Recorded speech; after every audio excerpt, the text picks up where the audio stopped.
Informasi selanjutnya, Saudara, ajukan penangguhan penahanan pengacara tersangka kasus produksi film porno, Siskae, sebut kliennya alami gangguan jiwa.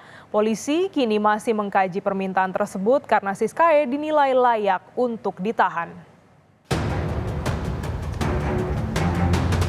Tim kuasa hukum Francisca Chandra Novitasari atau Siskae mengajukan penangguhan penahanan ke Dirkrimsus Polda Metro Jaya Kamis kemarin.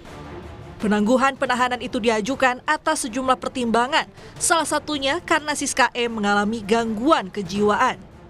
Tovan Agung selaku pengacara Siskae akan menjadi penjamin terhadap penangguhan tersebut. Jadi hari ini kita sudah buat surat permohonan penangguhan penahanan dan nanti mau kita sampaikan kepada Dirkrimsus Polda Metro Jaya.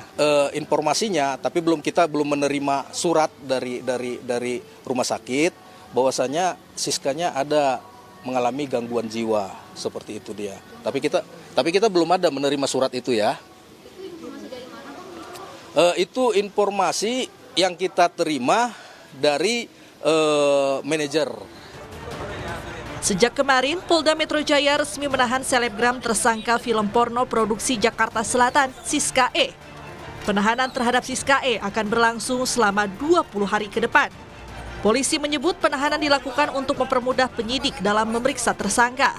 Siskae dinilai patut diduga dengan sengaja menyetujui untuk melakukan kegiatan bermuatan pornografi. Kemudian penyidik melakukan tindakan penahanan terhadap tersangka S untuk memudahkan proses penyidikan selanjutnya.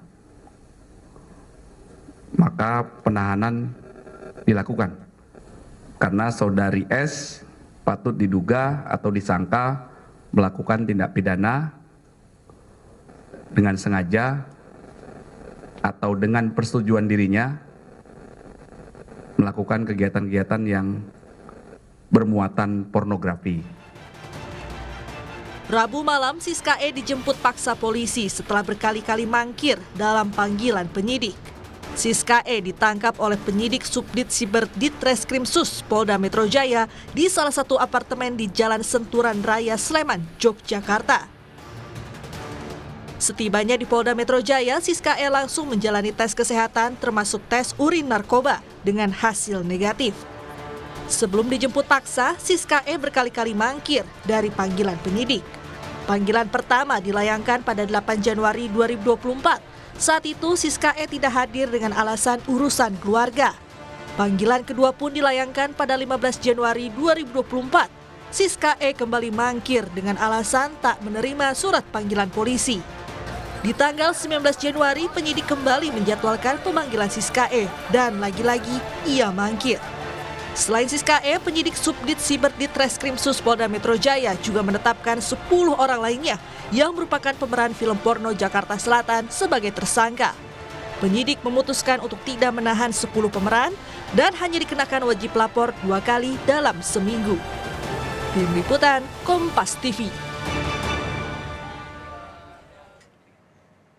Informasi terkini kita tanyakan langsung kepada jurnalis Kompas TV Nanda Aprilia di Polda Metro Jaya. Nanda, bagaimana kelanjutan proses penangguhan penahanan yang diajukan Siskae? Apa saja yang menjadi pertimbangan polisi? Selamat siang, Glenis dan juga saudara. Sampai dengan saat ini, sebenarnya informasi terbaru yang kami terima adalah informasi yang di hari Kamis 25 Januari 2024 kemarin yang disampaikan oleh Kabid Humas Polda Metro Jaya Kombes Ade Ari yang menjelaskan bahwa memang pihaknya membenarkan sudah menerima surat permohonan penangguhan penahanan ini dari tim kuasa hukum Siskae yakni Tovan Agung Ginting, yang dimana kalau informasi yang disampaikan oleh pihak kepolisian adalah sampai dengan saat ini pihak kepolisian masih mengkaji sebenarnya isi dari surat permohonan penangguhan penahanan ini, yang dimana secara garis besarnya alasannya karena kliennya atau Siskae ini tengah atau mengalami gangguan kejiwaan. Kemudian dari hal tersebut pihak kepolisian ini akan mendalami terkait dengan pernyataan yang memang digaungkan atau dilayangkan oleh tim kuasa hukum Siskae Tovan Agung Ginting yang menyebut klien ini mengalami gangguan kejiwaan. Dan untuk lebih jelasnya terkait dengan ranah rencana tersebut, pihak kepolisian saat ini tengah mengerahkan sepenuhnya kepada tim penyidik di Reskrimsus Polda Metro Jaya untuk menangani terkait dengan surat permohonan tersebut. Jadi artinya sampai dengan saat ini apakah surat permohonan tersebut sudah dilakukan penanganan lebih lanjut, kita masih menunggu informasi yang disampaikan oleh pihak kepolisian sampai dengan saat ini. Dan kalau kita bisa mengingat kembali terkait dengan surat permohonan penangguhan penahanan ini yang disampaikan oleh tim kuasa hukumnya Taufan Agung Ginting, bahwa ini disampaikan ke pihak di Reskrimsus Polda Metro Jaya hari Kamis 25 Januari 2024 kemarin. Alasannya tadi sudah disampaikan adalah karena Siska ini dirasa mengalami gangguan kejiwaan, sehingga pihak dari Siska ini menyebut sebenarnya untuk gangguan kejiwaan ini sudah pernah dilakukan tes kejiwaan oleh Siska untuk beberapa kali, namun tidak dijelaskan secara spesifik. Dan dari hal tersebut ia pun meminta ini menjadi pertimbangan dari pihak kepolisian, dengan alasannya juga di sini bahwa pihak dari kuasa hukum Taufan ini sudah menjamin atau dirinya bersedia menjadi penjamin untuk kliennya tidak akan melarikan diri, dan juga menjamin Siska tidak akan mengulangi perbuatan yang melanggar hukum selama proses penyidikan ini bergulir sampai dengan saat ini. Jadi informasi yang bisa disampaikan sampai dengan saat ini adalah Siska sudah ditetapkan sebagai tersangka, kemudian juga sudah dilakukan proses pemeriksaan secara maraton setibanya di Polda Metro Jaya pada hari atau pada tanggal 24 Januari 2024 malam kemarin. Kemudian beberapa alasannya Siska ini sudah ditetapkan atau ditahan di Mapolda Metro Jaya karena pertama, Siska ini dinilai tidak kooperatif selama 3 kali panggilan lebih ketika ia sudah ditetapkan sebagai tersangka. Kemudian ini dinilai untuk menghambat tindakan dari Siska ini, menghambat proses sidik yang saat ini tengah dilakukan oleh tim penyidik. Kemudian dari hal tersebut tadi ditegaskan juga oleh Kabid Humas Polda Metro Jaya bahwa patut diduga atau disangka melakukan tindak pidana dengan sengaja atau dengan persetujuan dirinya melakukan kegiatan bermuatan pornografi yang diatur dalam pasal 8 Junto, pasal 33 Undang-Undang Nomor 44 Tahun 2008 tentang pornografi. Dan artinya kita sampai dengan saat ini menunggu bagaimana keputusan dari pihak kepolisian dan bagaimana hasil pendalaman yang dilakukan oleh tim penyidik terkait dengan gugatan atau surat permohonan gugatan yang dilakukan oleh Siska ini. Glenis. Nanda, selain Siska ada juga 10 tersangka lain yang telah ditetapkan sebagai tersangka oleh polisi. Bagaimana nasib ke-10 tersangka ini, Nanda?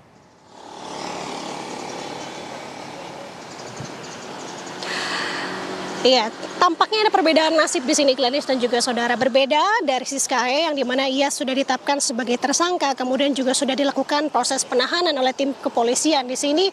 Namun untuk ke-10 tersangka lainnya yang juga ditetapkan dalam perkara ini, informasinya sampai dengan saat ini tidak dilakukan penahanan. Ada beberapa alasan hal ini dilakukan atau menjadi pertimbangan dari pihak kepolisian untuk tidak melakukan penahanan terhadap 10 tersangka lainnya. Karena yang pertama, tidak dilakukan penahanan karena tersangka lain ini dirasa bersikap kooperatif dalam proses penyidikan atau pemeriksaan selama pemeriksaan terhadap tersangka ini berlangsung sampai dengan saat ini. Sehingga penyidik memandang untuk saat ini tidak diperlukan upaya penahanan terhadap tersangka lainnya. Namun hingga saat ini pihak kepolisian juga masih belum secara gamblang menjelaskan bagaimana kelanjutan dari pemeriksaan kepada para tersangka lainnya di sini. Karena informasi sementara yang kami dapat bahwa di tanggal 8 Januari 2024 kemarin para tersangka lain ini akan secara berkala dilakukan pemeriksaan oleh tim kepolisian sebagai statusnya sebagai tersangka yang ditetapkan oleh Polda Metro Jaya sampai dengan saat ini. Jadi artinya kita akan menunggu bagaimana proses kelanjutan baik itu dari Siska ataupun ke-10 tersangka lainnya yang juga sudah ditetapkan dalam perkara ini, Glenis. Terima kasih jurnalis Kompas TV Nanda Aprilia langsung dari Polda Metro Jaya.